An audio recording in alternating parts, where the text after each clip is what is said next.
昨儿小虎子差人带话回来了，他今日要从白鹤书院回来，在这里待一日，明日便和二柱子他们一起回莲花村。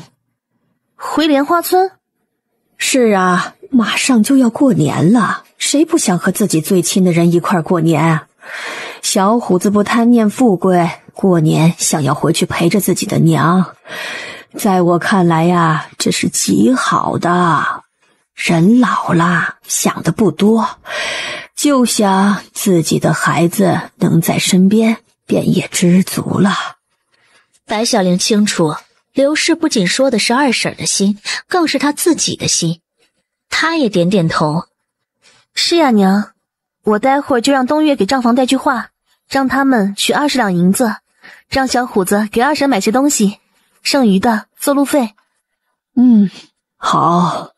这一日，沈从清上过早朝，然后回到军营去检查最近士兵的操练情况。原本的副将见了他之后，愣了好长时间。沈从清见他一直在看他。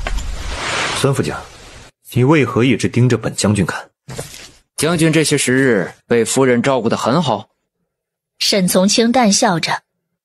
这是自然，夫人自从怀了孩子以后，也不去仙书超市了，而是留在将军府，每日都为我做饭。孙副将想，难怪将军看起来比之前圆润白皙了一些。那些日日与将军见面的人没有察觉，但是他作为一个每半个月才和将军见一面的人，从刚才看见将军的第一眼开始，就看出了将军他发福了。各位兄弟，今晚便是除夕，家在汴城与汴城周边的，可以去向孙副将记录名字，然后回家休息几天。家离汴城较远的兄弟也不必伤心，你们所写的家书，我会派人送到你们家人手中，每户补给5两银子。另外，等到年后，会安排你们回家探亲。家在汴城的士兵数量在少数，他不能将他们全部都放回家，如此汴城的安全由谁来守护？而且过不了几天，西城国的王子和王妃就要来汴城了，到时候汴城之中更是不能出任何乱子。众士兵的声音如雷贯耳。是。辛苦兄弟们了。不辛苦。说完这些，沈从清再与孙副将说了一些其他方面的事情。等到全部事情都结束以后，已是快到晚饭的饭点。时间快到了，雷都打不动，他要回家吃饭了。沈从清站了起来。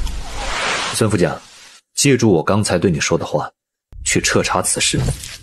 是，将军。他离开军营以后，步子轻快了许多。他心里想着，白小玲今日会给他做什么？东岳，我们开始做饭吧。这段时日，每日白小玲做饭，东岳都在旁边帮他，所以久而久之，东岳也对做饭有了一些心得。有时候白小玲累了的时候，便由他来说，东岳来动手做。怀着孩子，身子总是特别容易累。这一次又是东岳在做，白小玲在旁边看着。他看着东岳越来越娴熟的动作，他点了点头。东岳，你现在厨艺大增，你再学习一下，等到年后便由你去留香馆教谢小爷的厨师做菜吧。夫人使不得，我做出来的口味比起夫人做出来的还是差一些。东岳，你已经做得很好了。再说了，沈从清那个性子你又不是不知道，他就是一个醋坛子。若是我真去了留香馆，他绝对会跟着我一起去的。他身为正二品的将军也挺忙，我不想他在这些方面耽误时间。原来夫人是在为将军着想，而且之前夫人与谢小爷之间的确有些误会。东岳这才点了点头。好，夫人。一家人围在一个大桌子上，满桌子的都是美味佳肴。刘氏笑得合不拢嘴，人生的幸福莫过于此。他对沈竹浪说：竹浪，你哥我现在便不担心他了，倒是你也不小了，也该成家了。娘，这事儿急不得，万事还得看缘分。竹浪啊，娘不知道你们年轻人是怎么想的，但是娘觉得只要姑娘不错，你们在一起以后感情啊是可以慢慢培养的。说着他又看向了白小玲。小玲儿，你之前说会帮竹浪物色一下好姑娘，可有进展了？娘，竹浪这么优秀的人，我自然不能随便给他找一个。你的二儿媳妇的事情啊，还得精挑细选。刘氏听罢哈哈大笑着。这一顿饭他们吃得很晚，房中不时传出他们的说笑声，羡煞旁人。大年初一鞭炮震天，大年初二沈从清陪着白小玲回到白府拜年。一家人吃完午饭以后，白小玲便找了一个机会单独与白千云见了面。白千云将几块小点心推到了白小玲的面前。小玲，这是你小时候最喜欢吃的点心。他已经吃饱了，并不想再吃，而且自从上次东来给他买回来一个冰糖葫芦以后，他才发现他竟然是这么爱吃酸，所以最近的饮食都是以酸味为主。他的手轻轻地抚摸着小腹的位置。都说酸儿辣女，莫不成我怀着的是一个男孩？大哥，我刚才吃饱了，并不想再吃了。我见你一直在加酸菜鱼，可否是因为想吃酸？他点头。白千云笑。那沈从清那个小子可真有福了，你这第一胎啊就要给他生一个大胖儿子。白小玲听到这些有些害羞。大哥，孩子都没有生下来，谁知道是儿是女啊？也不要光说我的事情嘛。大哥，你也不小了，上次我与你说的事情有什么进展没有？白小玲说的是让他去找一个好姑娘，然后试着开始。但是白千云理解的是房屋过户一事。房产过户的事情已经办得差不多了。小玲，汴城有名的粮油商冷家涉嫌销售假货，以次充好，欺骗百姓。百姓们一听是从清，亲自将他的罪证交给了户部，就明白从清其实与冷家并无关系。现在受害百姓都纷纷前来户部告状，有的已经告到了府邑去。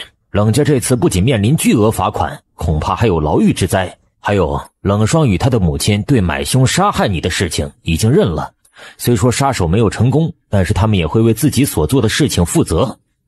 这些事情他早也听说了。大哥，我想要说的不是这件事情啊。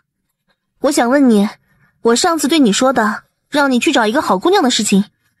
白千云愣了一下，然后他沉默一会儿再回答他。小玲啊，好姑娘又不是说找就能找到，你得给大哥一些时间呐。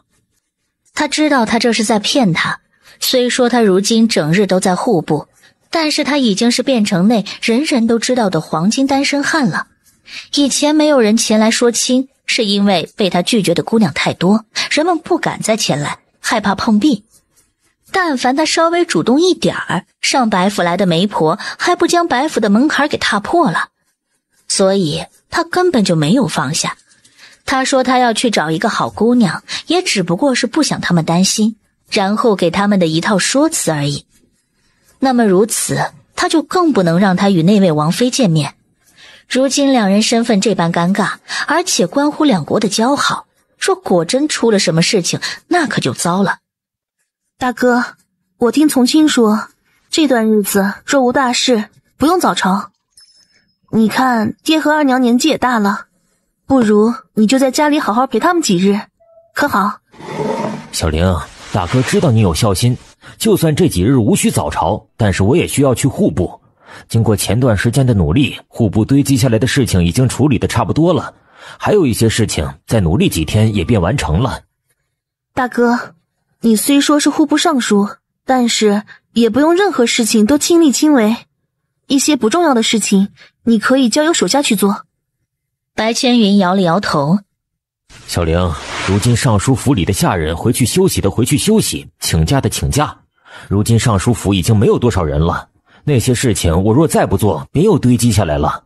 我上学的时候，夫子便说过，今日事今日毕，这些事情若是一日日堆积下来，堆积多了，后来便完不成了。他真是说不过他。白千云的意思是他不去早朝，但是他要去户部尚书府。西城国王子王妃来汴城是多大的一件事儿，只要他出了白府，应该就会听到看到一些不该听见看见的事情。如今只有采取方案2了。但是喝酒伤身，若是不到万不得已的时候，他真的不想沈从清用这一招。大哥，工作重要，但是身体也重要，你可要注意休息。我出去看看从清。他要出去告诉沈从清，晚上留下来吃饭，灌醉白千云。好。白小玲出去了，并且将白千云的房门关上了。他刚才借口要与大哥说说悄悄话，便让沈从清留在大厅里与他爹一起聊天。白小玲刚走到大厅，便听见了沈从清的声音：爹，你可听说了西城国的王子和王妃就在近日要来汴城？白千云与西城王妃的事情他是知道的。听到这个消息，他先是震惊了一下，然后才叹息了一口气：孽缘，真是孽缘呐！爹，我觉得那几天大哥还是不要出白府为好，而且白府的下人也不要将这件事情在大哥面前说了嘴。从清，这件事多谢你提醒我，你放心，这件事情交给我。从清啊，小玲要与他大哥说点悄悄话，恐怕也是因为这件事情吧。沈从清点了点头：的确如此，不过我觉得小玲恐怕不会成功。白小玲听此便也出来了：既然知道我不会成功，为何你还要让我去说？沈从清没想着他来了，他这么做只不过是想给他一种成就感，让他觉得白千云在这几天没出去就是他的功劳，让他高兴一些。没想到被他听见了。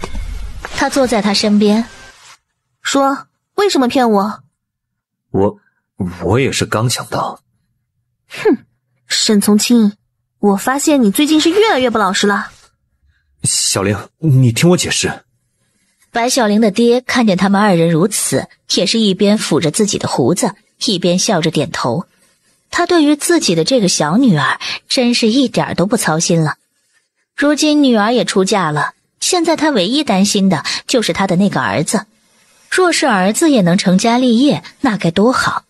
他靠近他，在他耳边小声道：小玲，在爹的面前能不能给我一点面子？在家里我什么都让着你，但是在外面我是沈将军。白小玲听了：先饶过你，不过等你回去以后，可要好好对我解释这件事情。他点头：好，这是绝对的。说完了白千云的事情，沈从清便与白小玲告别了白大人。西城国王子王妃近期将至，年也过得差不多了，该部署的一步都不能落下。他选择让白大人阻止白千云出府，这是最好的方法。哪能有一种酒能让人醉几天？白千云不善喝酒，这么喝酒还不得将他的这个大舅子给喝出病来。白大人心疼自己的儿子，得知西城国王子王妃要来汴城，是如何也不会让白千云与他们碰面的。若是他们真的碰到了，那只能说是缘分未尽。这一日的汴城大街上人特别多，大家都拥挤在汴城的街道上，想要一睹王子王妃的风采。在队伍的中间有一顶轿子，一个是那西城国的王子，他一点不感兴趣，他的目光看向了西城国王子西城烈的身边。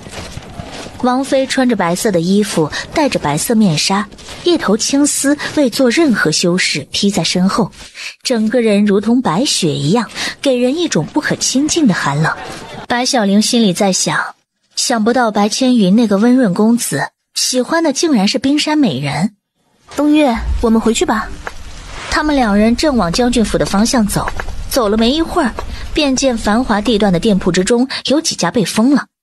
如果他没有记错，这几家店铺以前是冷家的店铺，冷家真的落败了。一个拿着布袋来买米的老婆婆，她闷头走到店铺前面，发现店铺其实已经关了的时候，无奈地摇头。她叹息了一声：唉，想不到这家店也是冷家的，家里的米缸已经见底，变成其他粮油店的米都卖完了。唉，我可去哪里买米哟？白小玲听到老婆婆这么说，她仿佛嗅到了商机。这件事情她得去找白千云商量一下，毕竟她是户部尚书，这些事情都归她管，而且冷家的店铺所在的位置都是好位置。有了这个想法以后，白小玲便朝着白府的方向去了。东岳追在她的后面。公子，你要去何处？我要去找我大哥和爹。东岳跟在他身后，虽说他不明白白小玲突然做这个决定是什么意思，但是他对于白小玲说出的话只需要服从。到了白府，小姐，你也听到消息了吗？你们昨日走了以后，老爷就突然病了，也请了大夫来看病。大夫看不出一个所以然来，但是老爷就是浑身不舒服。东岳听罢，满脸着急。为何不进宫去请太医？太医的医术更高明一些，说不定能治白大人的病。家丁也是眉头紧锁。大少爷也是这般说的，可是老爷说了，宫里太医都是为皇上皇后以及各位嫔妃看病的，若是因为一些小病小痛便去请太医，耽误了太医给宫中贵人看病，那就糟糕了。他说他先忍几日，若是病还不好，这才允许我们去宫里请太医。东岳急得不得了，白小玲却明白他突然生病的原因，不过就是昨日沈从清告诉他，西城国王子王妃近期会来汴城，要白大人这几天将白千云留在白府，所以白大人才想出这一招，装病。快带我去见爹。是，三小姐。白小玲进了白大人的房中，白千云和白玉一都守在他的床前。白千云眉头紧锁。爹，你昨日还好好的，为何今日就这般了呀？他深深地叹息了一口气。唉，人老了，不服不行。千云呐，你和玉一这几天就在家里待着，哪里也不要去，爹就想看着你们。白玉一连连点头。是，爹。白千云有些为难。爹，户部还有……他的话还未说完，便已经被打断。云儿，爹都已经病成这般模样了，让你在家里陪爹几天，你不乐意啊？爹，我不是这个意思啊。你虽说住在家里，但是你每天早出晚归，爹有时候连续几天都看不到你的身影。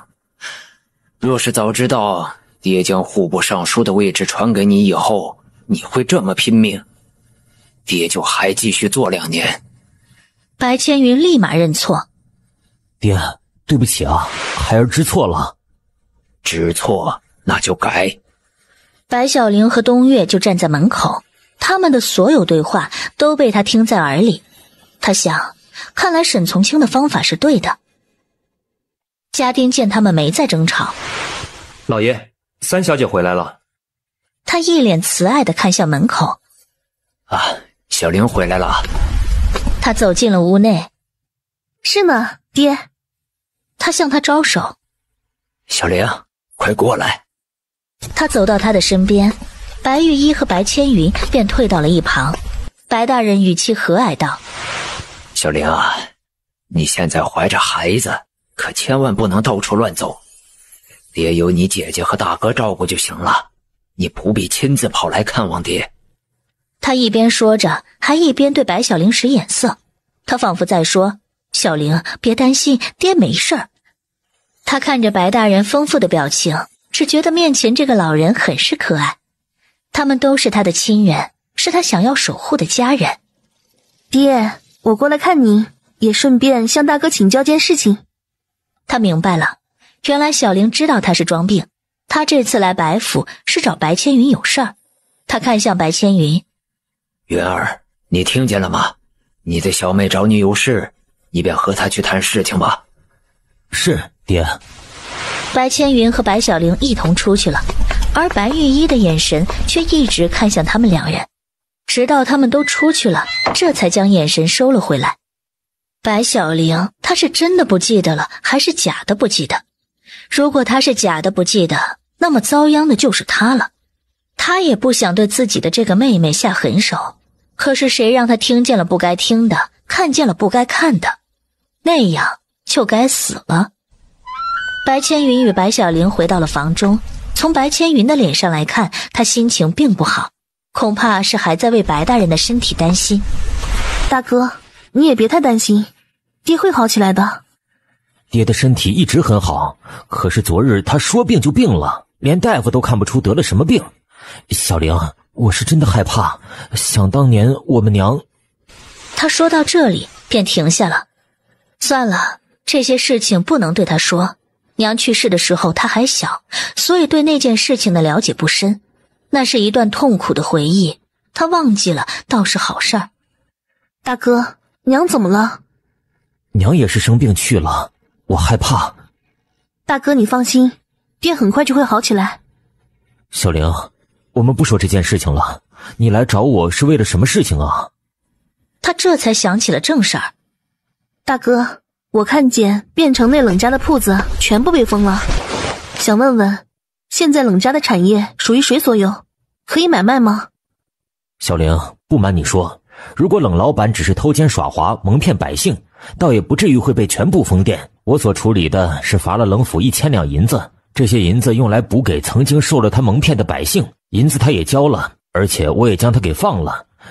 但是听说第二天服役的人上门又将他给带走了，至于带走他以后发生了什么事情我不知道，反正后来冷家在汴城所有的产业都被封了。这事儿倒是有些奇怪。那么被朝廷封了的店铺现在属于谁？属于朝廷。大哥，我想买下这些店铺。听到白小玲这么说，白千云很是惊讶。小玲，这可不是闹着玩的，你想要做生意就开着你那2家超市也就罢了，冷家的产业在汴城可有30几家店呢。他可不是为了闹着玩。大哥，我是真想闯出自己的一番事业。不行，小玲，你可曾想过你的相公是谁？他不太明白他为何突然这样问。是沈从清啊。那沈从清又是谁？他是正二品的将军。他不明白白千云为何问他这些简单的问题，他认真问他的表情都让他开始怀疑他心中的答案是不是对的。小玲，你可知自古君王最怕的是什么？是什么？是功高盖主和富可敌国。你若太过表露锋芒，迎接你的将不是鲜花与掌声，而是没落。白小玲沉默了，她只想着实现自己的理想，却忘了这件事情。如果她真的锋芒毕露，那么在皇室眼中那又代表什么？沈从清是正二品的将军，手中有兵权，而他若是将生意做得如日中天，那么兵与银子都有了，他们就是最大的潜在危险。虽然他和沈从清都从来没有这种想法，但是皇室可不这么认为，所以他必须要想一个两全之策，避免这样的事情发生。小玲，你现在也怀了孩子了，以后就老实待在将军府相夫教子，这才是女子该做的事情。就连最疼爱她的大哥也是这么认为，女子就该被束缚了手脚，被关在大宅院里。大哥，相夫教子我会努力去做，但是生意我也会做。白千云微微蹙眉。小玲，你是正二品将军唯一的妻子，你不差银子，为什么非要去那生意场啊？不关银子的事，一个人只活那么短短几十年，若是不能活得让自己心满意足，那还有什么意思？那是我一直想做的事情，而且从今他支持我。小玲，大哥，你勿要再劝我了，我今日来是想你帮我，而不是劝我。我已是想好了，既然沈将军夫人白小玲无法去做大的生意，那么其他身份应该可以。大哥，我需要另外一个身份。户、商、农都属于户部管辖范围内。他见白千云沉思着，心里想，白千云对自己的这位小妹极其宠爱，他现在虽说有些犹豫，但是答应与不答应也就是撒一个娇的距离。哎呀，大哥，你就帮帮小妹吧。大哥，你最疼小妹了。白千云无可奈何地看了他一眼。小玲，大哥，如果你不帮我，我也会通过其他途径去做这件事的。那时候你能放心吗？他叹息一声，无可奈何地摇了摇头。他从来都是这样，对于自己的这位小妹的撒娇没有任何办法。小玲，这件事情我可以帮你，但是你要答应我一件事情。他心中狂喜。大哥，何事？这件事情你知我知，不可再让第三人知道。连从轻也不能知道吗？他点头。毕竟这件事情是违反规定的做法，也是我当了户部尚书以来做的第一件不合礼法的事情。除了你以外，我不想这件事情再被其他人知道。他能理解他的这种心情，毕竟沈从清和他也不是很熟，而他违背自己的心意这么做，只是为了宠爱自己的这位小妹而已。他很是感动，一下子抱住了白千云。大哥，你真好。小玲，不过你也不可乱来。大哥虽然身为户部尚书，但是能力有限，能做的也很有限。大哥，我知道了。小玲，你在大哥心中可比大哥自己还重要，你千万要保重自己，知道吗？听到这些，他的心里很暖。大哥，我会照顾好自己，也不会乱来，你放心。待会儿你想一个名字，然后我给你制造一个假身份，冷家被查封的店铺全部归朝廷所有。等到府议改查的事情查得差不多了，那么朝廷便会将那些店铺明码标价卖出去。多谢大哥。他刮了一下他的鼻子，如同小时候他顽皮了以后那样。好了，你去看看爹吧。自你出嫁的这段时间，爹一直有事无事都念叨你，说你嫁了人就忘了家。好，我这就去看爹。今天我哪里也不去了，就在家里好好陪着爹。去吧。白小玲从白千云的房中离开，东岳在门口等着她。夫人，你刚才和白大少爷说了何事？说了关于他的人生大事。他身为我们的大哥，如今两个妹妹均已经成亲，而且我还有了孩子。你说他还单着，这样不合适。白大少爷就是太痴情了，恐怕他还是没有放下。对于这件事情，白小玲便没有再说话。他们二人朝着白大人的房中走去。当他们走了以后，白玉衣和一身着蓝缎的男子从转角出来。男子看向白小玲消失的方向。你不是说他死了吗？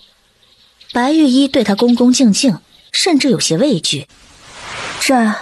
在那样的情况下，他是必死无疑的，但是不知为何他又突然冒出来了。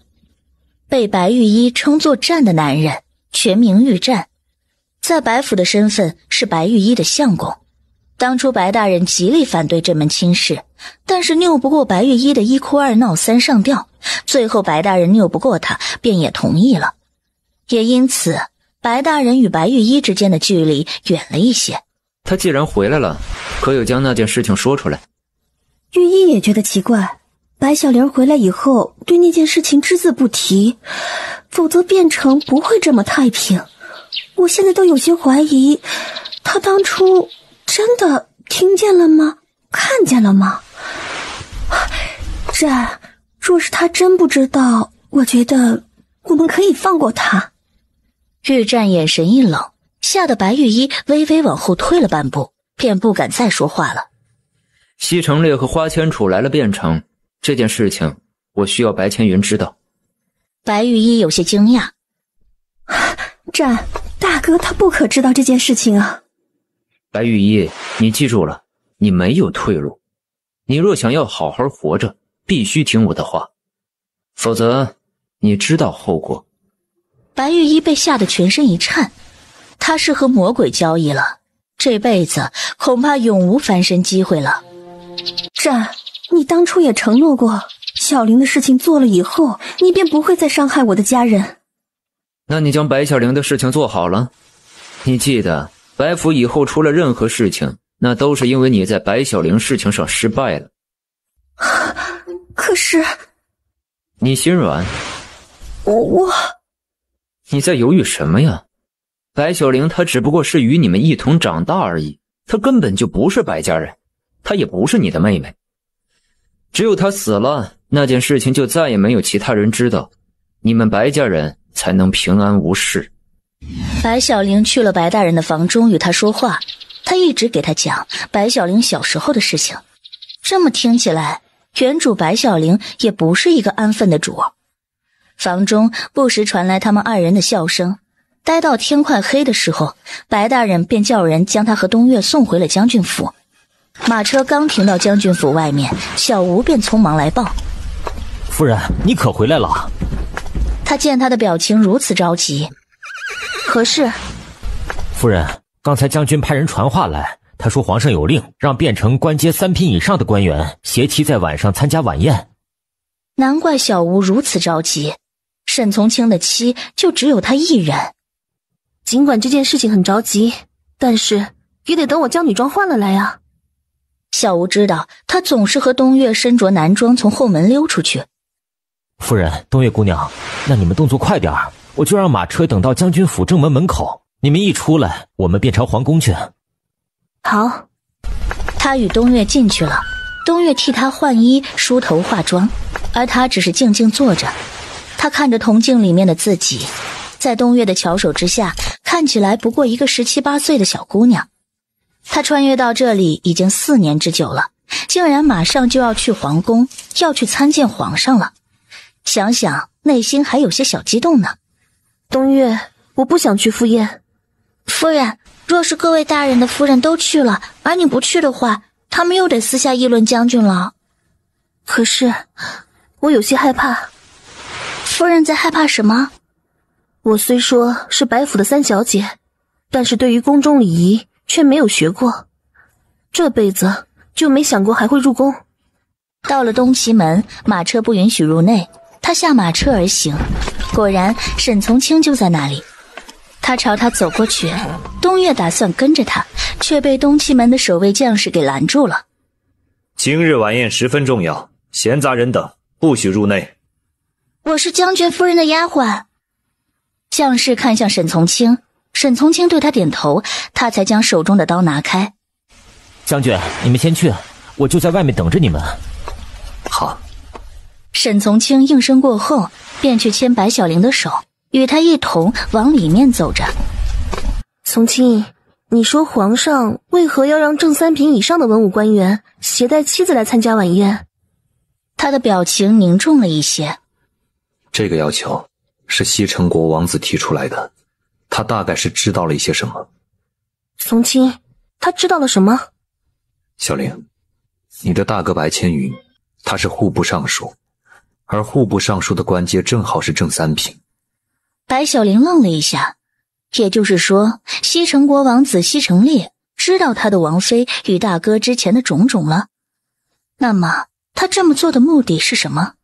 大哥也会来吗？沈从清点了点头。这个消息下得急，他在汴城内，而且最近又无重要政事，他若不来，如何向皇上交差？他会来。那今晚这场夜宴对于大哥来说是一场鸿门宴。差不多就是这个意思。听到这些，白小玲的心中更加没底。那可如何是好？你放心，大哥是个懂得轻重的人，就算他看见他也不会乱来。可我还是担心啊。无需担心，兵来将挡，水来土掩，总会有办法。说话间，二人已经到了举行宫宴的千寿宫。大多官员已经携带夫人入座，沈从清带着白小玲坐到一个角落的位置，进来一人，他便为他介绍一人。小玲，这位是薛国公，从1品官职，与皇上是年轻时候的挚友，在朝中威望极高。他说，他便认真听着记着。不时又进来一位红袍男子，他看了白小玲与沈从清一眼，然后走到了他们旁边的位置坐下。这个男人刚才露出的那种笑，仿佛以前他们就认识一样，不过他的下巴的确有些熟悉。他却又怎么都想不起究竟在哪里见过他。五皇子，你坐这个位置恐怕不合适吧？他笑得有些妖孽。沈将军，我与几位哥哥比起来，差的不是一点半点儿。那些好位置就让哥哥们去坐，我就在这里。小玲，这位是五皇子。他微微颔首。五皇子好。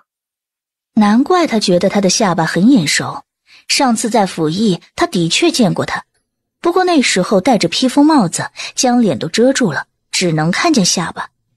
站在他身后的东岳的脸皮抽了抽，还能这么行礼的？五皇子赫连起，脸上的笑意更深了。将军夫人这行礼的方式，我还是第一次见。白小玲笑得有些尴尬，她这个行礼方式就和小学生见到老师问候老师的时候一模一样。刚才的动作几乎是条件反射般做出来的，他倒是将问东岳的事情给忘得一干二净了。五皇子，夫人对宫中礼仪还不熟悉。他连忙摆手。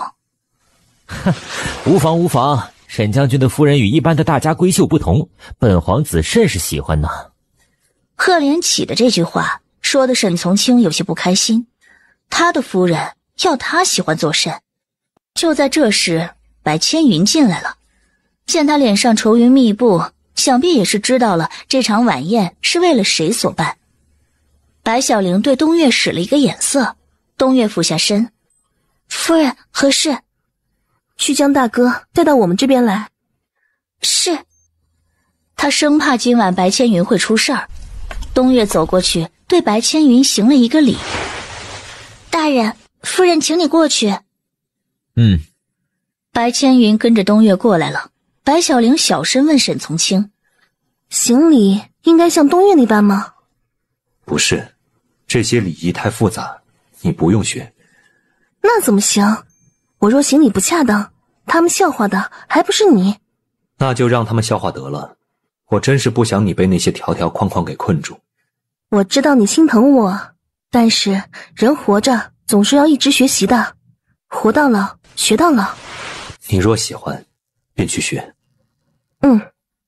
白千云过来了，他对赫连起行礼道：“五皇子，不必多礼。”白千云选了靠近白小玲的一个位置坐下，宫女给他倒了酒，他便喝了起来，眼神有些空洞无神。“大哥，你没事吧？”他摇了摇头：“无事。”他这个样子说自己没事儿，分明就是很有事儿。而白千云也知道，白小玲让他过来坐这个位置，也是害怕他待会儿会出事儿。5年了，他以为他已经放下了，但是没想到听到宫里太监传来消息的时候，他的心还是像被针扎了一下。西城国王子王妃到。众人抬眼望去，只见花仙楚依旧穿着白衣胜雪的衣服，宛若9天玄女下凡，而西城烈则是一袭湛蓝长袍，两人坐在最前面，与几位皇子坐在一起。皇上驾到！这时，在场所有人皆是行礼道：“吾皇万岁，万岁，万万岁！”白小玲也学着样子，跟着他们一起喊：“平身，都平身！今日晚宴，各位爱卿不用多礼。”“谢皇上。”白小玲起身以后，便一直看着皇上的方向。只见得他穿着一身正黄的龙袍，体型有些偏胖，其余的由于距离隔得有点远，看不清楚。而白千云的眼睛似乎在花仙楚坐下的那一刻开始，便一直留在他身上了。“大哥，大哥！”连喊他2声，他这才勉强回过神来。西城烈举起酒杯：“皇上，西城烈敬您一杯酒，感谢您将这么美丽的王妃许给我。”皇上哈哈笑着，将一杯酒喝下。哈哈哈哈！那你可得好好对待王妃啊！我愿将世上最好的东西给王妃。皇上依旧笑着。那便好。皇上，听闻新任的户部尚书是个难得的才子，小王想认识一下。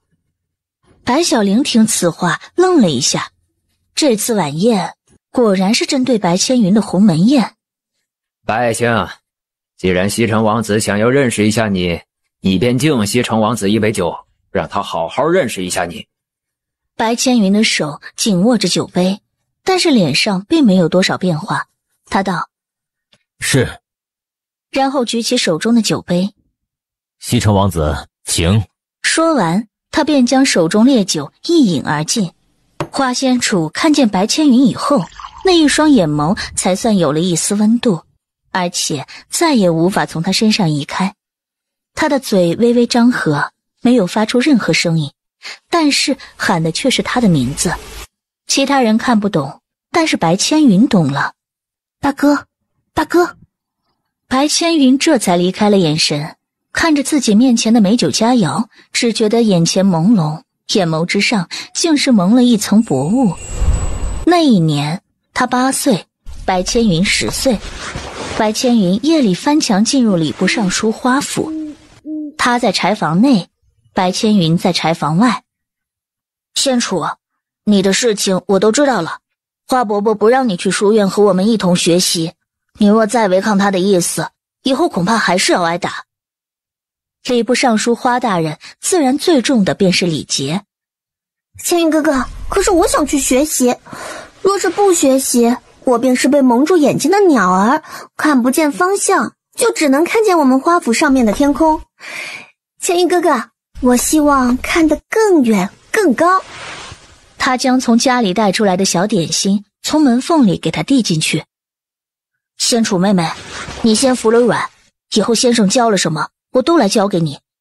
你们花府外面有一棵大树，大树离花府的围墙很近，每隔几日我便从那围墙外翻进来，这里就是我们的秘密基地，我就在这里将我在学院里学习的全部都告诉你。花千楚吃着手里的点心，重重的点头。千云哥哥，我听你的。后来他们长大了一些，他18岁，他16岁。每隔3日，他便会带着小点心来给他讲书，而他便会吃着点心，坐在桃花树上，一边摇着自己的脚，一边听他讲。每一次他离开，他都会对他说一句他根本听不见的话。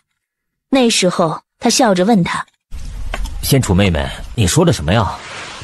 千云哥哥，等你哪天看明白了，你自然就懂了。那一天他回去以后，对着镜子做出了那个口型，发出了声音。当他听见自己说的话的时候，吓了一跳。他对他说的是：千云哥哥，我爱你。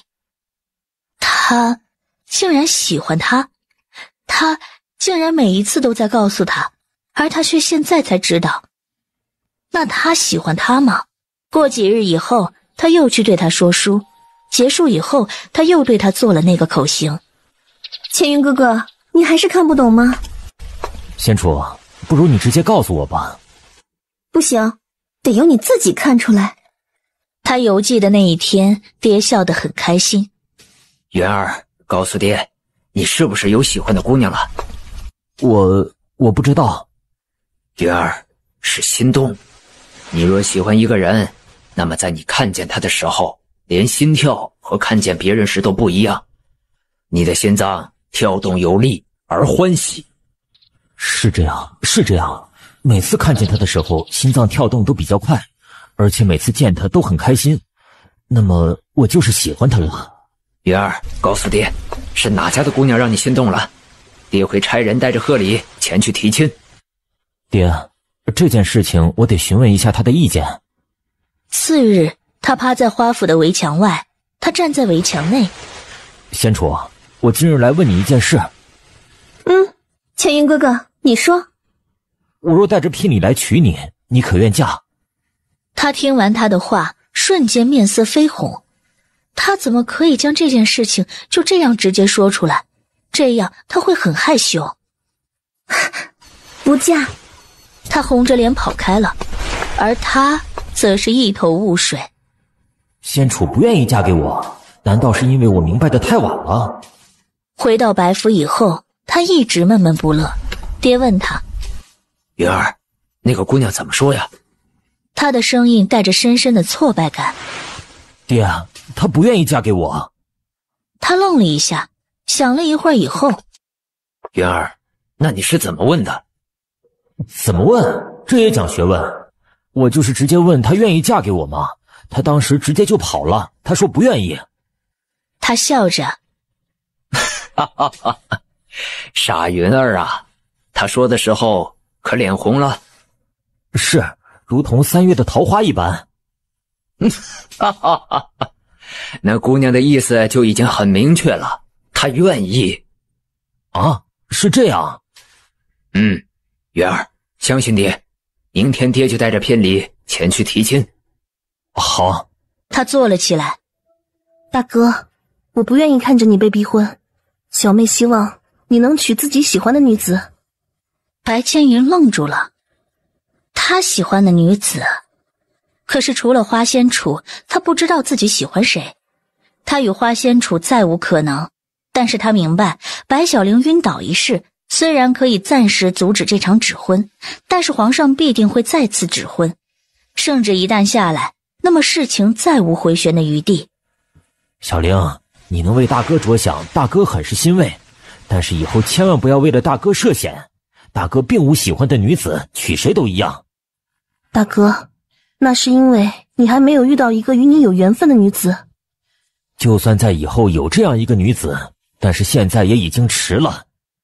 大哥，不迟，我们可以这么做。他凑近白千云的耳边，在他耳边说着，说完以后，白千云满脸震惊。小玲，我们真要这么做呀？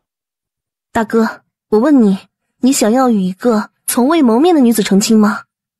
他摇了摇头。那就对了，既然不喜欢，那就听我的。可是，大哥，你放心，这件事情包在我的身上，我绝对会替你做好。他点了点头。他本来对成亲一事就没有想法，如今见了他一面，更是不想了。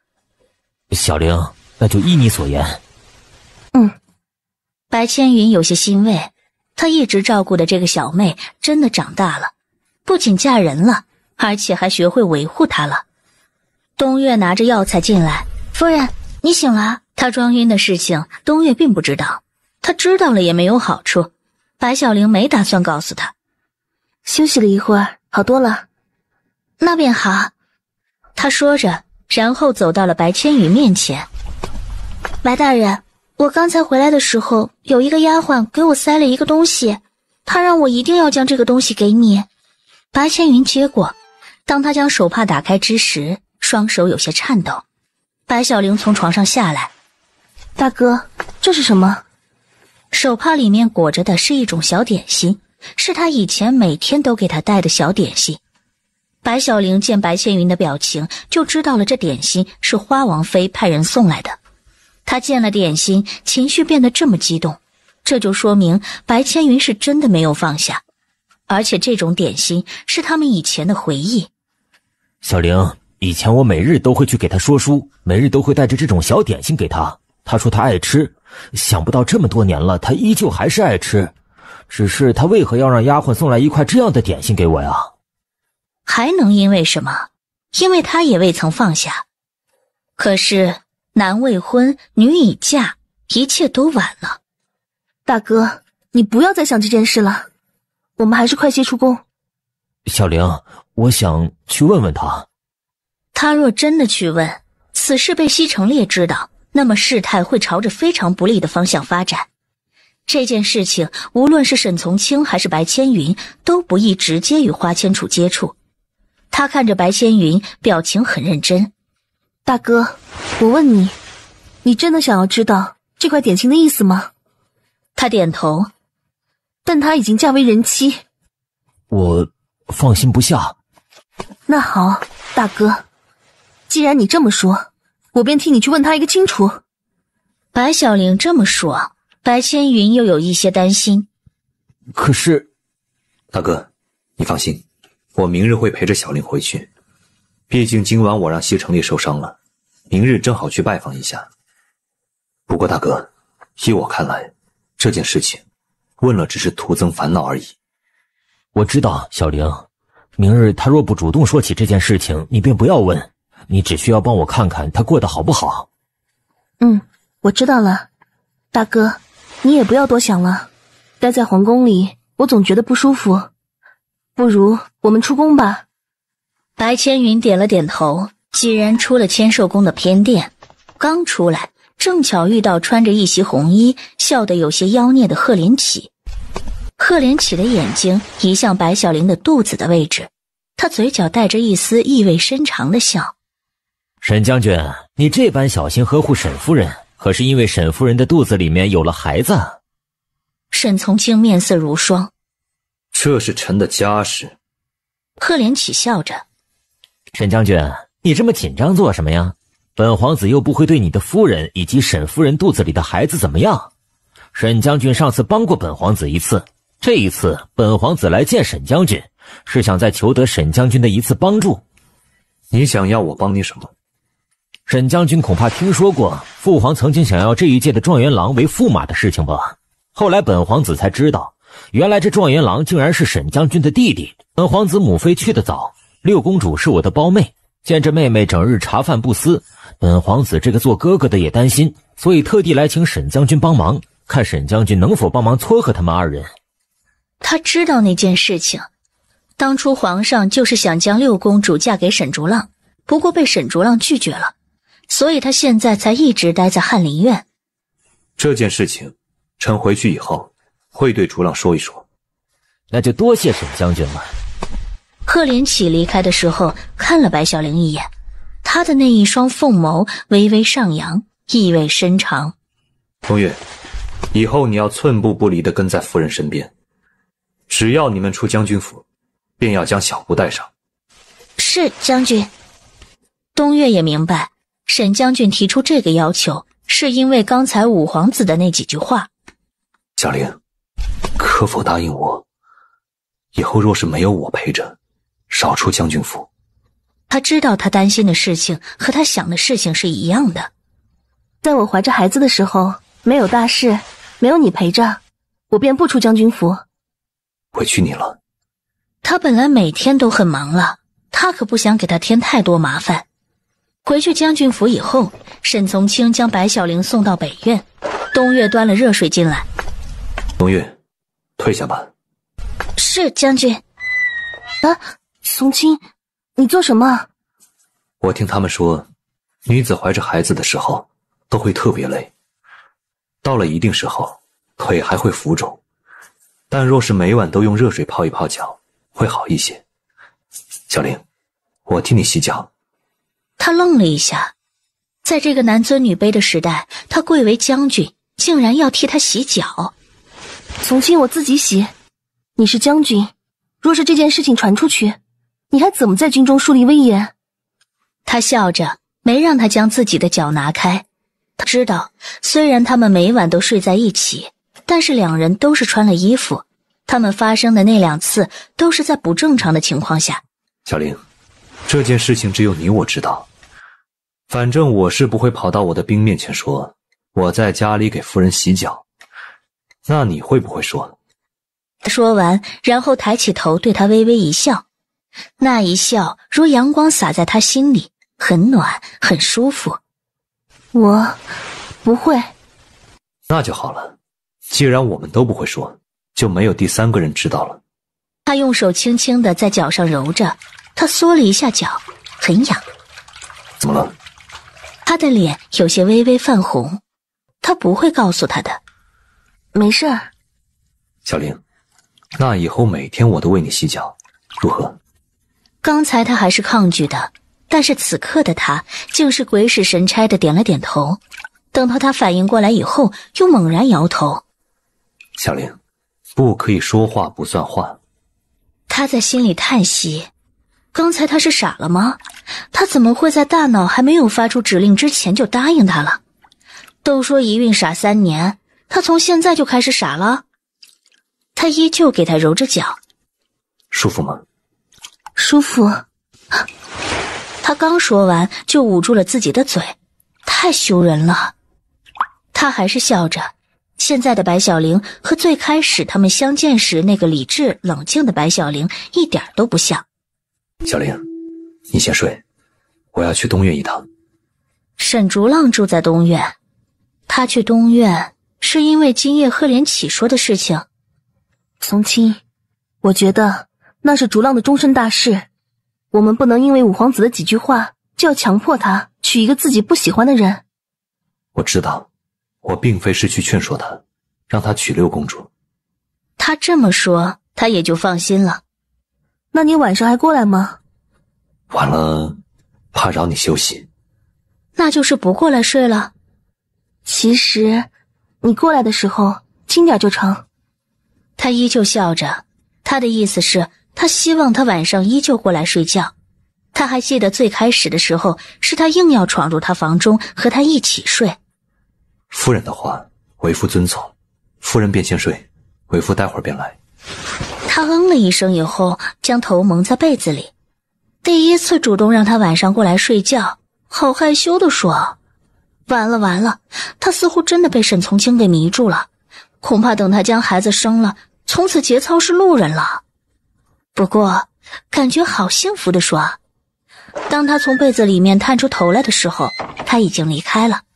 他决定等他。沈从清去了沈竹浪的房中，沈竹浪还坐在书案前编写皇室史书。他敲了房门，里面传来沈竹浪的声音。谁？平时这个时候也没有人来找他。是我。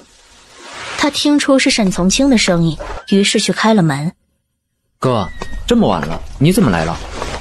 两人进入房中，沈从清看了屋子一周。这么冷，为何不点炭火？屋子里暖和了，就想睡了。哥，这么晚了，你来有什么事吗？的确有一件事情，想问问你。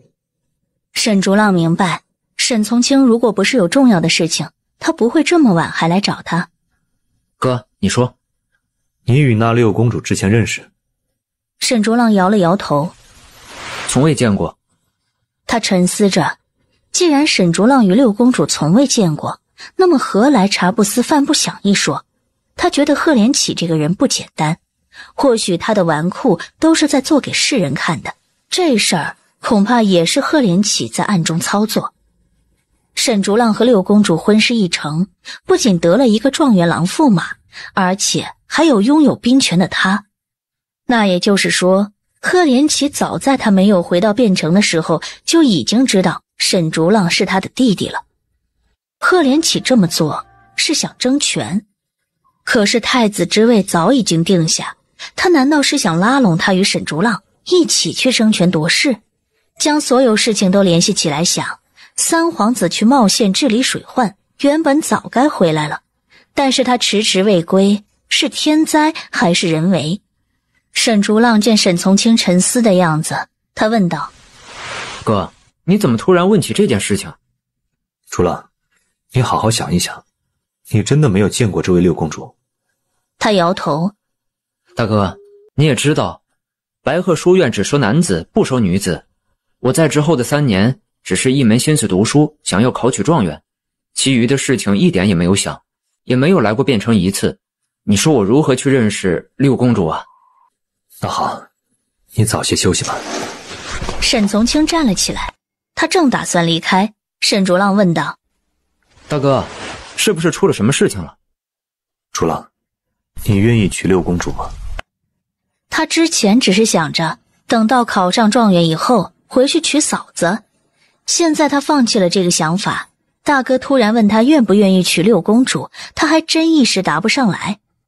竹浪，你嫂子说她希望你能娶一个自己喜欢的姑娘。你与六公主之前不认识，那你可以去认识一下她。大哥，你深夜来找我就是为了此事？竹浪，你难道就想一直在翰林院编书吗？原来大哥是在担心这件事情，他听此也算是松了一口气。在翰林院编书的日子和在书院念书的生活差不多，不复杂。竹浪，大哥和你说的，你也好好想。不过最终不管你做什么决定，大哥都支持你。沈竹浪听着这些，他心里很是感动。他一直在因为那件事情觉得心里别扭，但是今夜听了沈从清说的这些话，他感觉他们兄弟之间还是和以前一样。梅香，可将东西交出去了？梅香点头。小姐，梅香已经将那东西交到了沈夫人的贴身丫鬟手上，我相信今晚白大少爷就会看见他。他双手紧握，更加紧张。他不知道他看到那块点心以后会来见他吗？梅香是以前就在花府伺候他的丫鬟，这次她远嫁，她作为陪嫁丫鬟到了西城国。梅香知道这些年花仙楚和西城烈其实是貌合神离，两人的心不在一起，而且花仙楚自己要求在没人的时候叫她小姐，只有在公共场合才叫她王妃。梅香，你说他……小姐，梅香斗胆说一句，梅香认为小姐不该再与白大少爷有任何联系，否则这件事情一旦败露，往大了说不利于西城国与东离国的两国交好，往小了说不利于白府与花府往后的安宁。王子虽说性子粗野了一些，不起白大少爷心细，但是梅香能感受到王子其实是喜欢小姐的，小姐何不就与王子一起好好过日子？西城烈喜欢他，这是喜欢吗？最开始他不过是见了他一面，沉迷的不过是他的美色，后来他嫁给他，他由于得不到他，所以对他更感兴趣。梅香说他喜欢他，他若真的喜欢他，为何会在他嫁给他的几年的时间里，前前后后娶了18个侧妃小妾，又为何会强迫他，直到他以死相逼才愿意放过他？就算他真的喜欢，他也不喜欢他这样的喜欢。梅香，我也知道我不该再去见他，但是我控制不住我自己，我想知道一个答案。等到我明白了这个答案，我就安心了。小姐，你这些年对白大少爷心心念念，不曾忘怀，但是你怎么知道白大少爷是怎么想的？若是白大少爷真的如同他在晚宴上说的那般，小姐这不是自取其辱吗？他会自取其辱？可就算是自取其辱，他也想再试一下。此时西城烈拿着一壶酒，歪歪斜斜地撞开了门进来。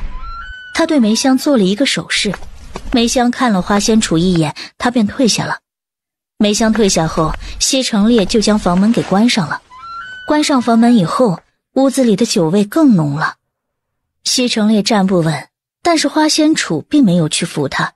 他道：王子，你喝多了，还请王子回自己的住处早些休息。西城烈偏偏倒倒地走到了他的床边，然后坐下了。你是本王子的王妃，我们现在在东离国，若是本王子不与王妃同榻而眠，会遭了别人口舌的，这一点王妃应该比我更清楚。花仙楚微微蹙眉，今晚西城烈就是打了这个主意。他刚走到门口准备出去，西城烈一下子抓住了他的手，顺势将他拥入了怀中。他的力气很大，他挣脱不了，他几乎咬牙切齿地在他耳边说着：花仙楚，你一直不愿意与本王子同房，可就是因为那个白千云。他又挣扎了一番，但还是失败了。厌烦之色浮于表面。不关你的事。你是本王子的王妃，你竟说不关本王子的事。王子，请你自重。在我嫁给你的第一天，我就已经对你说明白了，我的心不在你身上，我们两人不过是为了两国友好关系的牺牲品而已。我究竟是哪一点比不上白千云？他一个柔弱书生，和本王子决斗的勇气都没有，你为何会为这样的懦夫受劫？为了不让本王子碰你，你不惜以死相逼。可是那个懦夫，他连承认你的勇气都没有。花仙楚，本王子真是看不明白你。他闭上了眼睛，一滴泪从他眼角划过。我无需你看得明白。哼，无需本王子看得明白是吗？本王子如今也不想看明白你。你是本王子的王妃，本王子今晚便要了你。他说着，手便不安分地伸入了花仙楚的衣服里面。西城烈，请你自重一些。他一个转身，已经和花仙楚双双躺到了床上。他压在他的身上，抚着他额前的头发。他醉眼朦胧，花仙楚，你太可笑了！你是本王子的王妃，却让本王子放尊重些。以前在西城国，你若有事，东离的皇上便会说是我虐待了你。但是如今你在东离境内，你若再敢以死相逼，本王子不介意动动手脚，将你的死扣到白千云头上。到时候正好你死了，他也活不了，你们就去地狱做一对鬼鸳鸯。你敢！他的话还未说完，便被西城烈一下子封住了嘴。他睁大了眼睛，如果再这么发展下去，那么他便再也没有资格对白千云心存幻想了。不行，不能这样！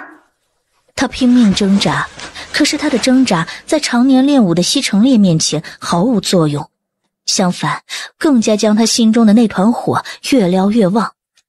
他捶打着他的身体，他无动于衷，依旧狂吻着他的嘴唇。2滴泪水从他的眼眶流出。她是花府的千金小姐，她从未受过如此对待。以前爹虽然因为读书的事情打过她，但是后来爹也向她赔过不是。白哥哥更是对待她如同掌中珍宝，宠着她，万事由着她。西城烈，他忍了她这么多年，他终于是忍不住了。之前每一次他想要她的时候，他都会以死相逼。他碍于他东离国琼花公主的身份，一忍再忍，表面对他无微不至，与他感情甚好，只有他知道，私底下能让他对他尊重几分的，不过是他的命和琼花公主的身份。西城烈，他演得很好，他是那个深情的西城国王子，而他则是那个高冷的东离国公主。他不能让他得到他。他咬了西城烈的嘴巴一口，他眉头一横，一巴掌打在他的脸上。他手劲很大，将他的脑袋打得嗡嗡响。不过他也顺势翻身逃下了床。他手脚发软，刚离开床就摔倒在了地上。他一下子拔出自己发间的银簪，他将银簪的一头放在自己的脸边，顿时一颗血珠滚了出来。西城烈，你不就是看上了我这张脸？如今我就在你面前毁了这张脸，求你放过我！西城烈看着他那个样子，他站着怒目而视，那眼神简直像是想要将他生吞活剥了一样。他的手微微下拉，伤口在扩大，血液呈滴状流了出来。西城烈的眼睛瞪到如铜铃。花仙楚，他竟然为了守节不惜牺牲自己的容貌。她是他的王妃，是他的王妃。西城烈气得胸口猛烈起伏着，他吼道：花仙楚，有本事你今晚就将你的脸给毁了。不过本王子告诉你，就算你将你自己的脸皮给割下来，本王子想做的事情照做。他听了西城烈的话，全身都在颤抖。今晚的西城烈太可怕了，他从来没有见过这样的他。就算我自毁容貌，你也不会放过我。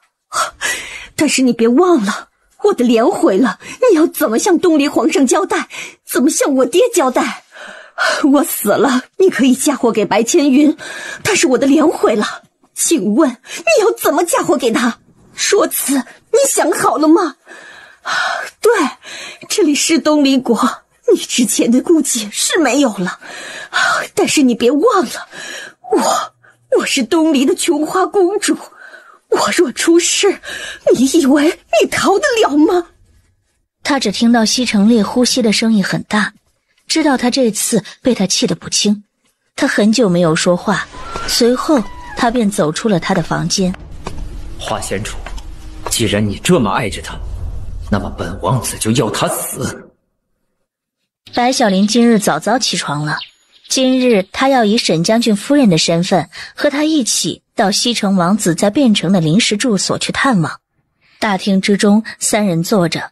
小王早就听闻将军大名，听说沈将军在东离南诏边境用兵如神，将南诏大军打得节节败退。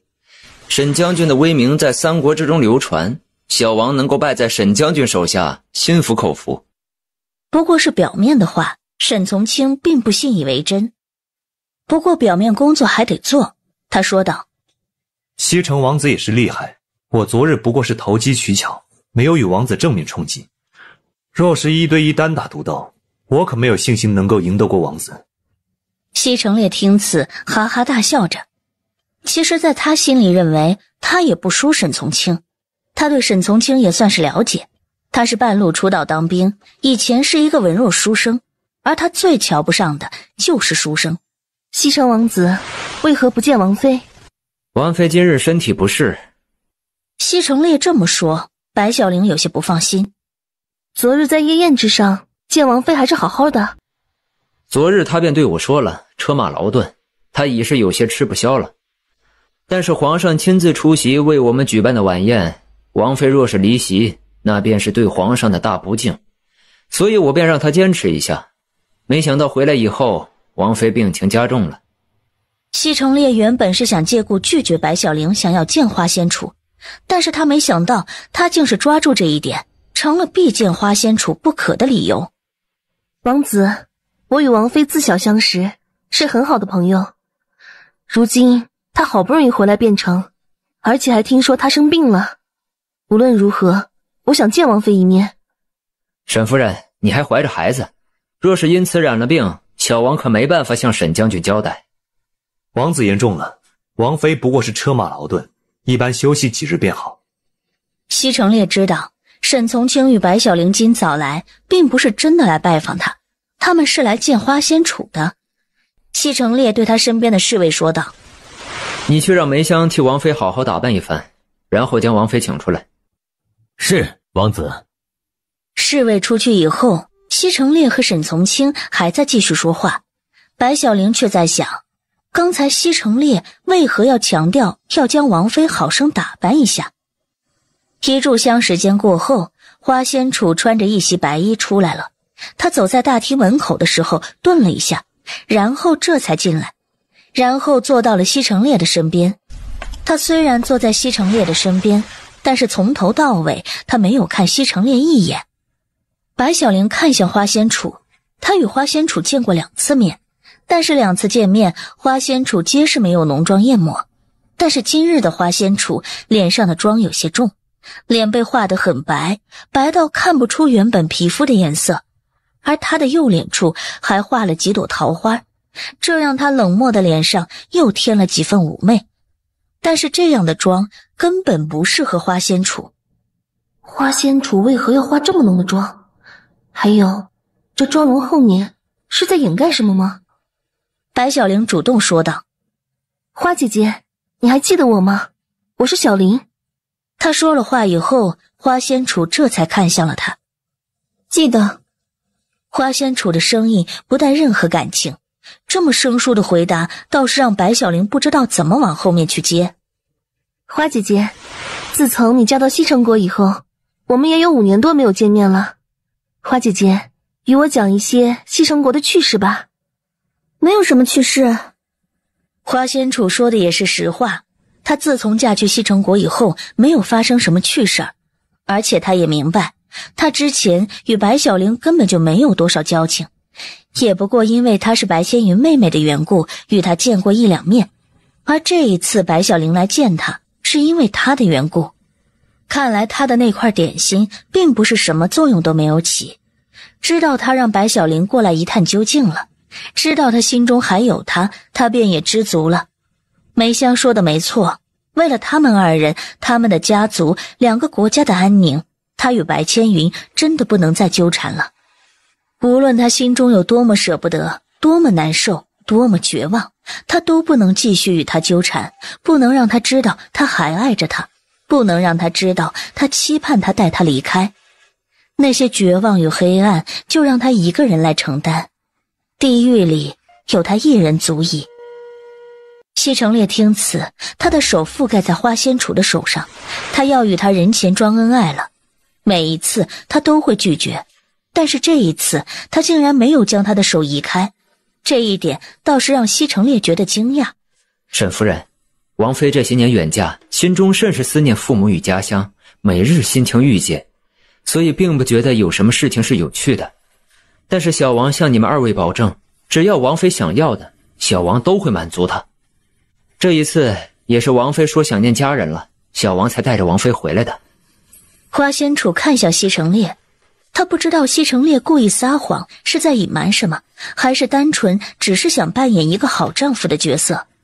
但是他知道西城烈会来汴城，绝对不是因为他想家了。他要做的事情他从来不知道，以前也没有心情想要去了解。但是仔细想想，西城烈这次来汴城真不是那么简单的事情。他究竟想干什么？西城烈对他深情地笑着。王妃，今日你便好生休息，明日我便带你回花府去看望岳父岳母。梅香，扶着王妃回去休息。是，王子。梅香去扶花仙楚，花仙楚也顺势起来了。白小玲看向他，想要从他那里得知更多的消息，但是花仙楚从头到尾没有再看他一眼，他便被梅香扶着出了大厅。西城烈这一招真是高，花仙楚他们也见到了，话也说了几句，但是却没有实质上的意义。沈将军，不如你和沈夫人留下来吃了午饭再走。我这次带了西城国的厨子，你们可以尝一尝正宗的西城国的饭菜。沈某多谢王子的好意，只不过沈某还有事情要忙，就不便再叨扰了。既然沈将军有事要忙，那么小王也不便多留了。西亚子，送沈将军和沈夫人出去。是，王子。名为西亚子的侍卫送他们出去。西城烈看向白小玲的背影，这个女人虽然是怀着孩子，但是她可真是美丽。但是听说她可能是那个人，有这种可能，那么不管她是谁，都是要死的。真是可惜了那一张脸了。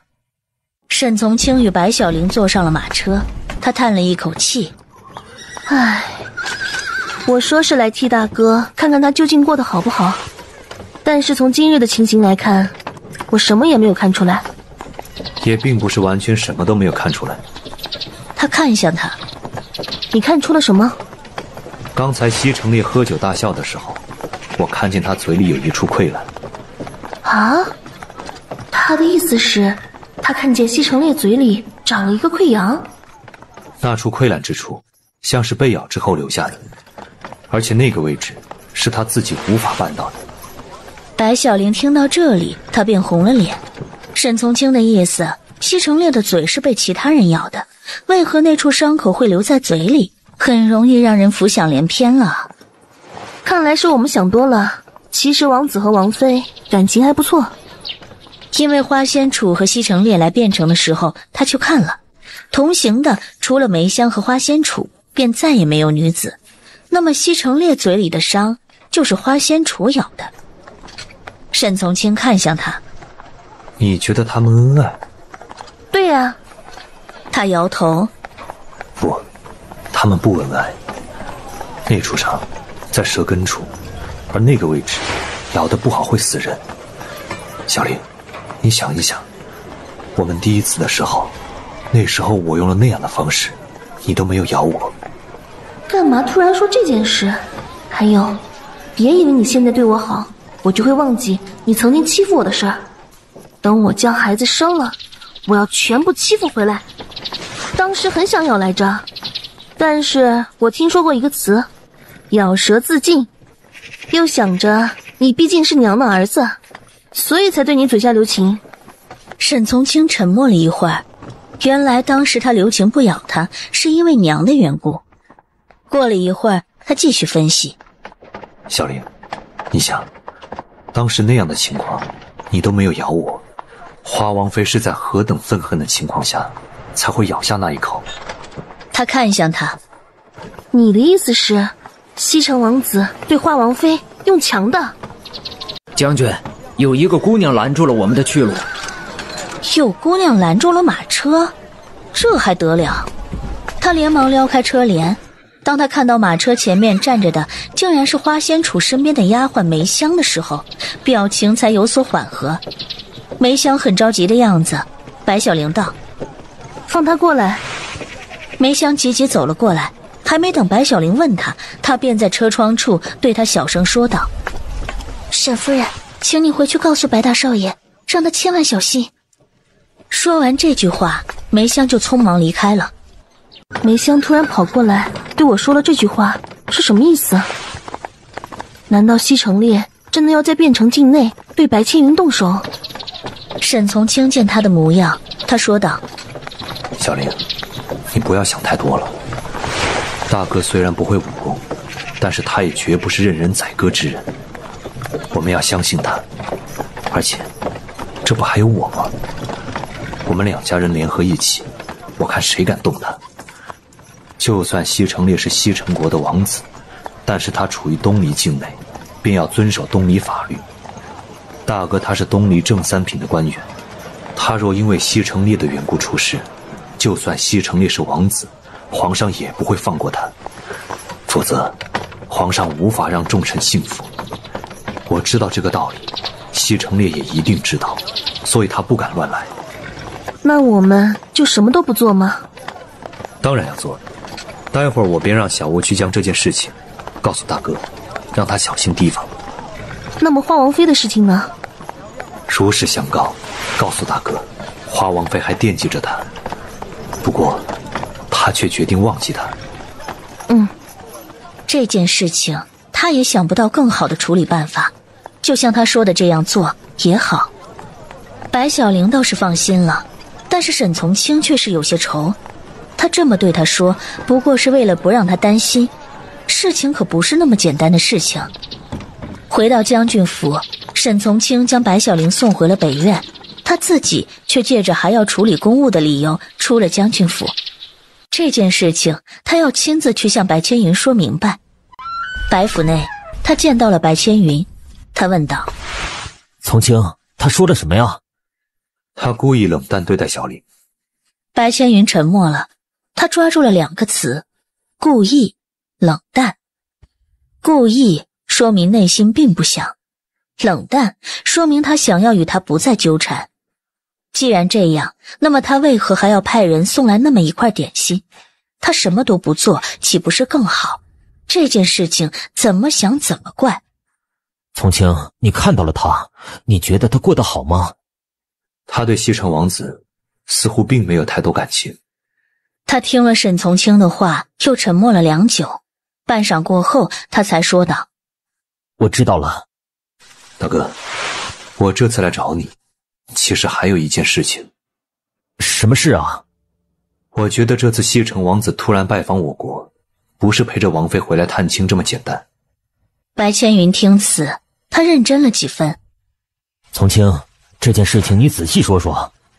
自从接到西城烈要来东离国，我便对这件事情很是上心。在西城烈来汴城的路上，一路上都有探子跟踪，随时报告他们的行踪。原本从西城国皇都到东离汴城需要2个月的行程，但是他们却走了将近5个月，而且他们所选择的并不是来汴城最近的路，而是绕着过来。西城烈对外宣称要带王妃走遍他的家乡每一个角落，但我并不这般认为。听到这些，白千云眉头紧皱。他们都去了哪些城啊？玉门城、图林城、九关城、利河城。他们竟是走遍了这4座城才到达了汴城。这4座城遍布于东离的4面，而且4座城都是东离国的军事重城。东离和南诏打了3年多的仗，现在正是2国空虚之时。西城烈这么做究竟是什么意思呀？他的意思很明显，他想要鹬蚌相争，渔翁得利。这次借故带王妃回来探亲，不过是来东离一探虚实而已。而且我还怀疑他与我朝重要人物有联系。白千云听到这些，他的眉头紧皱。从清，这件事关乎我国的安全，我们必须马上就此事禀告皇上。西城烈游遍4城的事情不是秘密，皇上想必已经知道。皇上有他自己的想法，我刚才所说的皆是我的想法而已。目前并没有实质上的证据，就算告诉皇上，一来没有说服力，二来若是我猜错了，那岂不是影响了2国的交好？东离国虽然胜了，但是3年大战让我国国库空虚，现在是韬光养晦的时候，不宜再动干戈。白千云点了点头。也是，那我们以后便要对西城烈以及这些西城国来的人多一个心眼了。大哥所言甚是。大哥，还有一事。从清，你说。前段日子，我与小玲遭到了人的刺杀。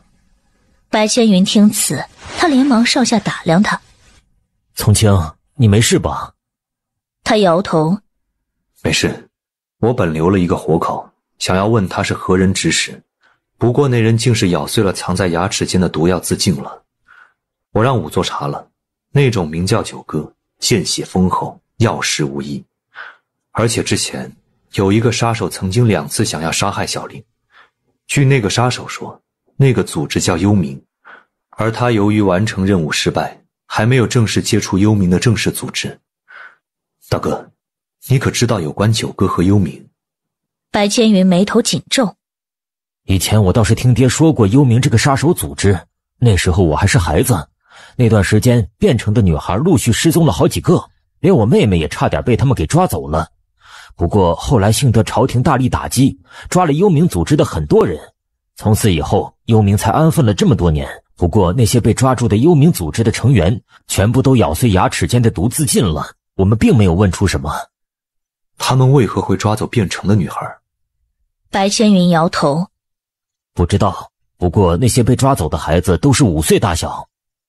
沈从清眉头紧锁，这件事情似乎越来越复杂了。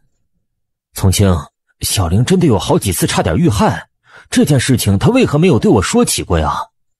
她或许是害怕大哥担心。再说，现在我们不也没事吗？从清，我知道你是将军，你会保护小玲，但是你毕竟不能时时刻刻都待在小玲的身边，你可得让小玲自己学会保护自己。幽冥组织既然盯上了小玲，他们没有成功，想必不会那么轻易就放弃的。那个想要杀害小玲的杀手已经被我抓起来了，他已经招了这2次的指使者是冷霜和他的娘，但是对于4年前的那个指使者，那个杀手也并不知道。这件事情我们是得小心。白千云的眉头皱得更厉害了。竟然还有这样的事情！4年前的主谋一刻没有找到，我便一刻也不敢放心。大哥，你是小玲的大哥，亦是我的大哥。既然小玲与幽冥产生第一次联系是在10几年前，那么还请大哥仔细回想那次事前的前因后果，事无巨细地告诉我，我也会去刑部将那次事件的案卷调出来。白千云点头。原本刑部的案卷只保留10年，但是那次事件牵扯到幽冥组织，而且还涉及了朝中官员子女，所以应该会长久保留，直到幽冥被铲除为止。只不过因为小玲与秦洛退婚一事，秦洛似乎在耿耿于怀，他认为是我们白家不想与他们秦家联姻，所以故意制造小玲假死一事。秦洛虽是如此，但是刑部尚书秦大人却是一个清正廉明的好官，我去向他要案卷，他会给的。再说，幽冥一日不除，他便是朝廷一日的隐患。白千云点了点头，他随后起身对着沈从清鞠了一躬。从清，我是一个文官，能做的事情有限，小玲的安全还请你一定要护好啊。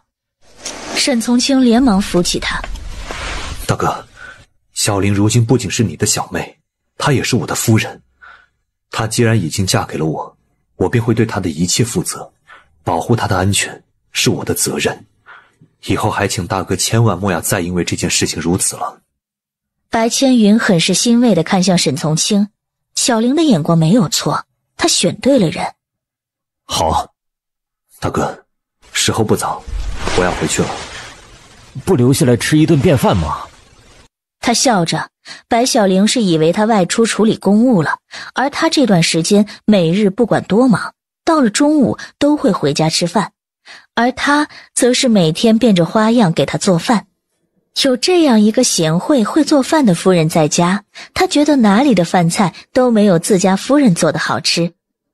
不了，小玲该是在家中做好了饭菜了。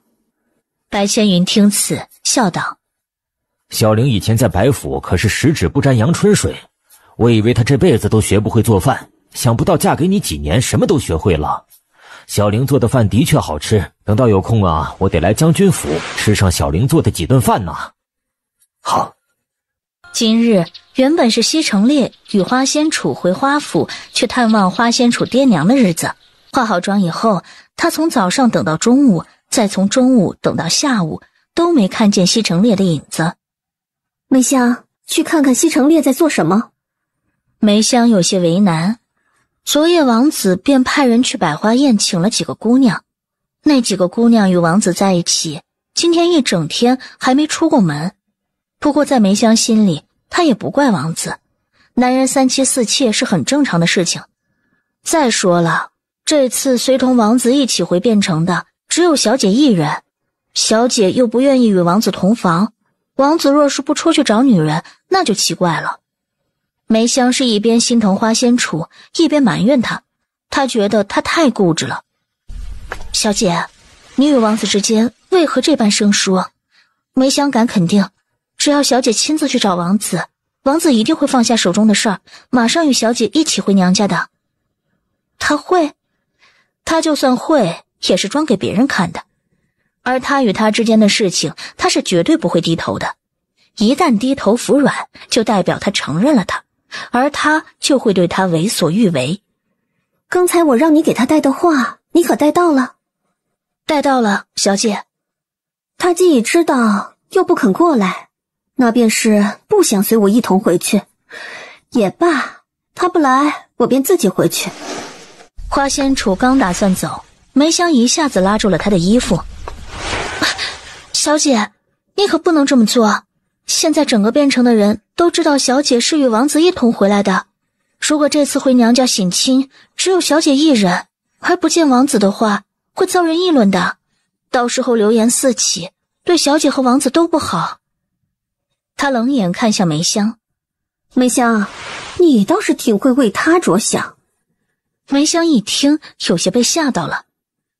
小姐，梅香也是为了王子与小姐好。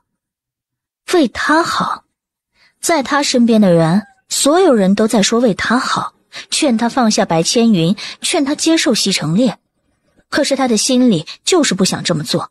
如果他们真的是为他好，那就不要逼他，让他能自己做主。为了东篱与西城的交好，我嫁给了他，这就是我对东篱所做的最大的贡献。